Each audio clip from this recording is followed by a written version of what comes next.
welcome to another vlog, guys, here in Kathmandu. Another adventure here. So, we're waiting for our taxi to arrive and we're making our way to an ancient city. Wow! We're making our way to an ancient city called Bhaktapur. It's around about 12 o'clock. It is the warmest part of the day. It's very, very bright, but there's a few ways that you can get to Bhaktapur. You can get a private driver, which costs you about 4,500.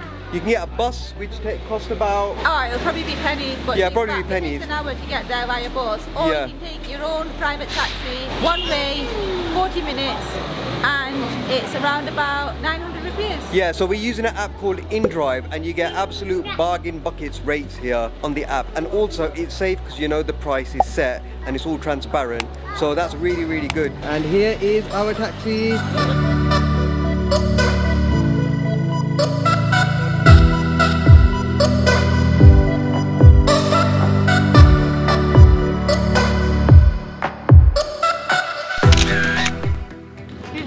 The oldest city here in Nepal, Bhaktapur. We're just about to get our entrance tickets now. I believe they are 500 rupees each. So you've got the ticket counter over here and the entrance to the city over there. This guy is going to be our tour guide. Anil is going to show us around, but let's pick up some tickets, see what this historical city is all about. These tickets are so cool, guys. It's actually made out of rice paper. So even purchasing the tickets alone is like a souvenir. Should we get the tour started? Let's go! As soon as you step into the ancient city, this place really just hits you with all the different architecture that you have here. So our tour guide just gave a very, very extensive history lesson around the history of this whole place. Just to give you a quick summary, in the ancient city here, there's three main squares, and when you first enter, you enter into the Durbar Square. There's a Durbar Square in pretty much every single ancient city that you go to. That's because Durbar Square is an area directly outside the royal palaces. So this one here has many different temples, and when you look around you can see the different style of temples that you have over here. So there's three types of temple. So you've got the main type, which is the pagoda, then you've got the second type, which is the stupa, and the third one is the sikara. You can tell the differences in between the temples when you see them, but if you look behind me right now, that is the pagoda style. We're just admiring the palace's architecture on the walls, and our lovely guide was just telling us that you've got three different types of architecture. You've got your Nepali design, you've got your European style, and you've got your Nawari as well, which is pretty cool. I'm just looking at the Nepali architecture. It reminds me of the architecture in Pakistan when we was in Lahore and we went to Badshahi Mosque, you know, just like the wooden frames. It's pretty cool. Here at this Durbar Square, this is where a lot of festivals, ceremonies and everything else took place here. This fancy looking place here is actually a VIP box where the royal family used to sit and overlook at what's going on in the square. Actually 78 common baths around Bhaktapur area, and this is actually one of them. So these common baths are actually still used to this date. There's, like Nadia said, 78 of these dotted around the city, and they're normally used for either having a bath or washing clothes currently. But it's really, really interesting to see that some of these ancient things within the city, they're still in use today. Probably been here for about 15 minutes. The tour guide has mentioned about 3-4 times that a lot of these temples were destroyed in the 2015 earthquake, and they've been restored since. So they're not in their original form, but they've been restored as closely as you can. But it would have been lovely to see how it was before the earthquake. And if you look closely to some of the buildings that have been restored, you can tell the differences in the colour of the wood. So the darker wood is from the original 300-400-year-old building, and the lighter coloured wood is the new wood that was used when these buildings were restored. But the interesting thing was the original techniques were used, and that's why it took a lot of time to do many of the restoration work. We're just making our way down to the pottery square now, but to get to the pottery square you have to go through one of these streets where they're selling all different kinds of souvenirs, artifacts and stuff that you can take home with you, and this street is beautiful. We've just arrived at the School of Painting. Wow, yeah, look at that. You can tell how great the painting is by putting it up in the light. The detail on that. So each of the paintings have a meaning behind it. Yes. And you get, when you purchase a painting, you get the meaning behind it written in English as well. So that's really, really interesting actually. That's a really good thing to have. So if you have an opportunity, definitely come to this painting school, because you see the guys in action painting these amazing canvas paintings.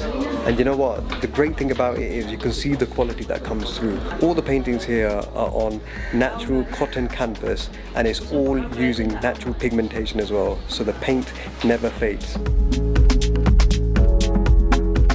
We made it to one of the second squares here. This is actually the pottery square. As you can see over here, this is where all the pottery is done. So the local villagers, what they do is they go to the hillside, they collect the black clay and bring it down. There's a lot of stone, a lot of sediment in the black clay, so they sieve that all out and they make the different ornaments that they need to. Leave it to dry here in the main square, and then after that it's put into the kiln, the fire kiln, to be made into the final piece of the pottery. Alright, so we've arrived probably at one of the highlights of the whole of the ancient town. So we've arrived at Bhaktapur Healing Bowl Center. If you walked around Kathmandu or Nepal in general, you'll see healing bowls all over the place, and each different healing bowl gives a different sound, and the sounds mean different things, and healing is a big massive part of it. So we're going to learn a bit about what the healing process is and how you can heal from healing bowls. I've seen in Thailand singing bowl. This type of That style, sound. yes, similar sound to that, yeah. So actually this is not handmade. Okay. This is from machine made, and with only two metal, copper and iron. Okay. So it cannot be healing bowl. Machine made one only have like sound, not vibration. This is the handmade. See the sound difference. Yeah. So this is and from it gives 7 more different metal. vibrations and it Yeah. lasts longer. Yeah, it goes for long, and you can feel the vibration. Just put the hand like I can this. feel it, yeah. Oh wow! Oh my gosh! Try it. Oh wow.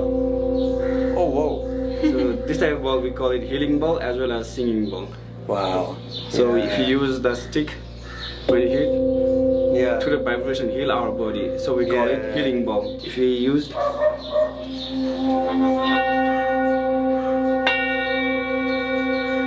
Okay. So when you hit it with the drumstick, you get more of the vibrations. More vibration. When you hit it, when you circle it with the mallet, you get more of the sound. that's for the relaxation, Yeah. for like stress relief, and for meditations, like for concentration we use this.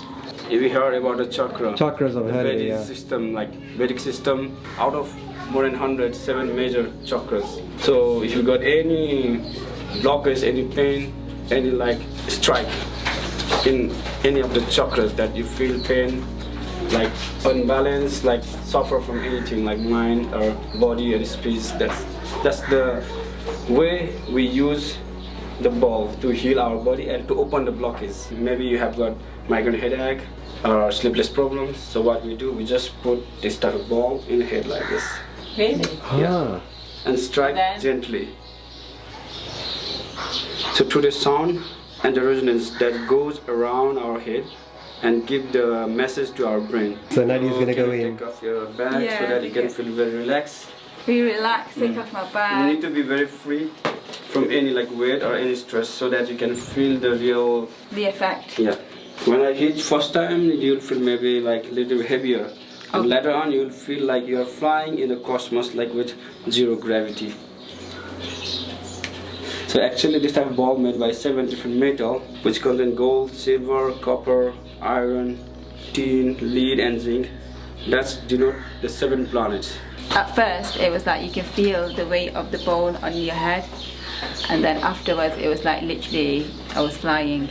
It was really a cool experience actually, and it did actually shift that bit of a headache I had. Yeah. That's crazy. Yeah. That's amazing. The same thing happened like here, okay? So first take the shape of the mandala, right? Same like when you go to the microscope, you see any cells like neutron, proton, electron, like, and later on, slowly. Oh wow. That is crazy.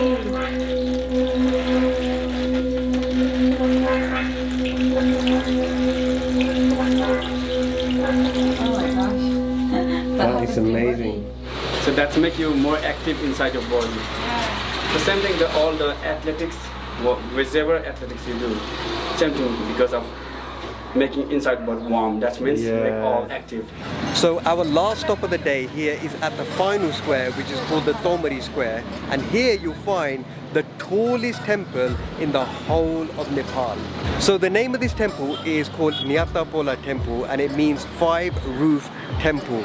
It's 30 meters high and it took 6 months to build, and over 25,000 people helped the king in the 17th century complete this in such a short space of time. And an interesting fact about this temple is that it has been very well made, because in the 2015 earthquake only the top roof was slightly damaged, so it's mostly the original architecture and the original brickwork and woodwork that has been used. This whole row is just full of bubble tea. You've got bubble tea there, and another boba. Yum yum boba. Alright. We've had an absolute blast here, guys. You can literally do this within half a day, or you can choose to stay for a few nights. Either way, you've got really nice restaurants here, a really nice vibe, really nice places to relax and enjoy and walk around. And you know, it definitely pays getting a tour guide, because there was so much information, so much history that he shared with us. He only wanted 800 rupees for what was just over 2 hours worth of tour guiding. And you know what, Anil is a very, very, very nice tour guide, very knowledgeable about the whole area. So we're going to put his contact details below, so if you do find yourself coming here, give him a call and he'll take you around for a very, very reasonable price. So we're just going to walk around and see what else there is here. We'll see you on the next one. So what are you doing, Irfan? Finally got my glasses. After searching for a few days. Hey, 800, you can't go wrong with these, you know. Yeah, and Uncle give it for 800, thank you so much. Thank you so much, Uncle. Hey, glasses sorted, no longer squinting in the vlogs. Dhanyawad. That was nice and easy. That was bish bash bosh, let's go. So with my brand new glasses, we have made our way out of the ancient city, and we're just walking towards a place called Siddha Pokari. We're just walking through the local town of Bhaktapur, and I have to say it is actually quite beautiful and really calming. There's loads of shops here, and there's one thing that's being sold here left, right and centre, and that is king curd, which is what Zakaria had before. It looks delicious. So we just passed the bus station, and guess what? A bus back to Kathmandu and the Tamil area costs 35 rupees. 35 rupees each. And you know what, any other normal day, if it was just me and Nadia, we would probably do that, do the tourist route, but we need to think about making our journey nice, smooth, ease and efficient because of this little man. Well, what a lovely day, guys. We've had such a blast. Therefore recommend coming to this part of the area to check out the ancient town. It is absolutely incredible. I've not seen anything like it before. We are now waiting for our taxi. So on that note, guys, Follow your visions and we'll see you on the next one. Okay, bye. Oh, kisses.